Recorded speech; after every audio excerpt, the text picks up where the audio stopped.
What's going on YouTube? Welcome back to the channel for another video. Today we're going to be taking a look at this support bracket here. We're going to try to determine the best way to draw this with the dimensions that are given. So when I look at this, I know right away I want to start right here in this area. So let's select the appropriate layer and get started. Right away we know this vertical line is going to be 2.3 inches. So we can start with that one. Then coming across this way, we know that it's going to be 0.95 inches.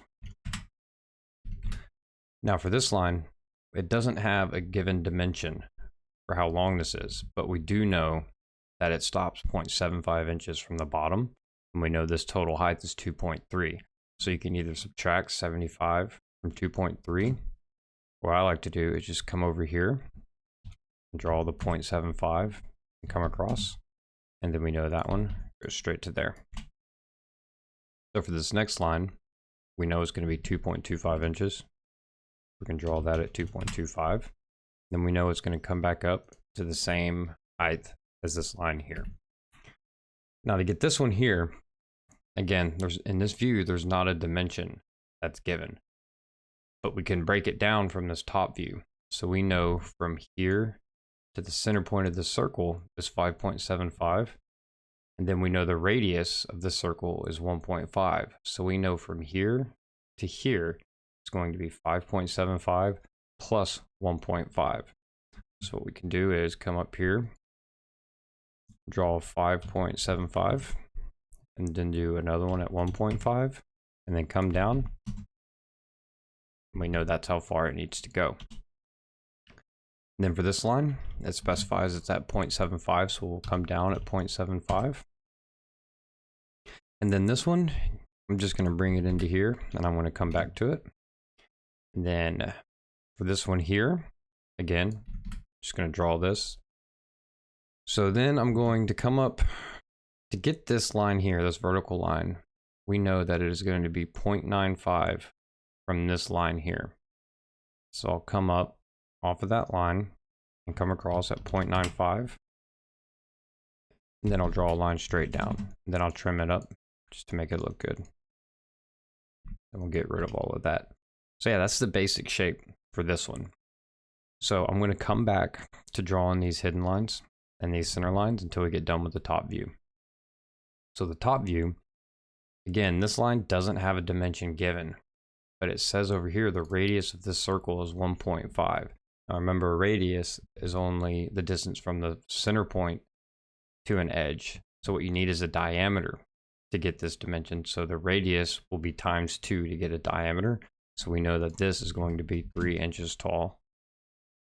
So I'll draw a line straight up at 3 inches.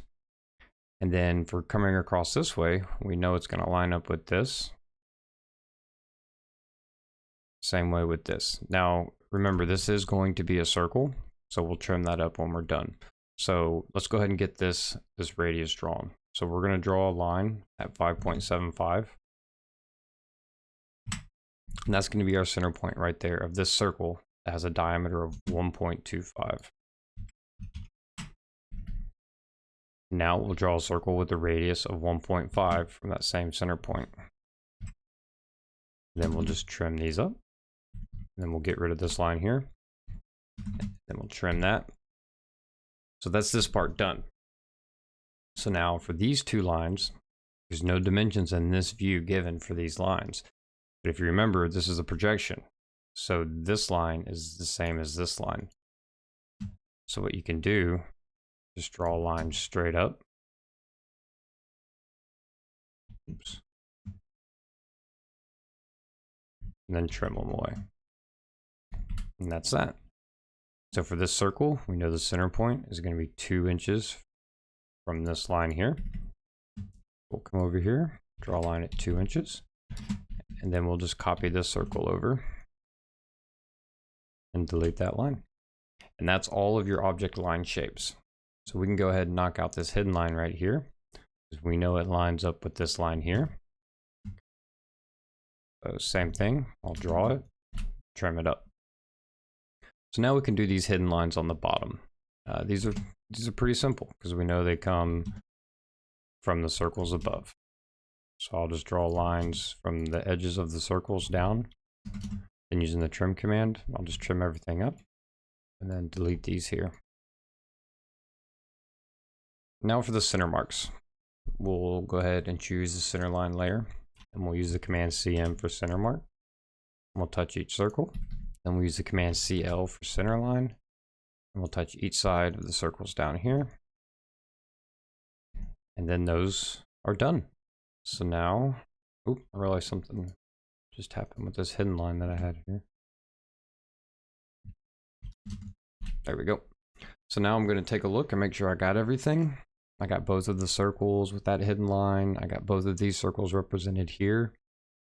And yeah, that looks like everything. I think we're done. So yeah, thanks for watching. And if you guys don't mind, smash that like button. Click subscribe. Really helps the channel get these videos out to other people who are looking for the same type of information. So thanks.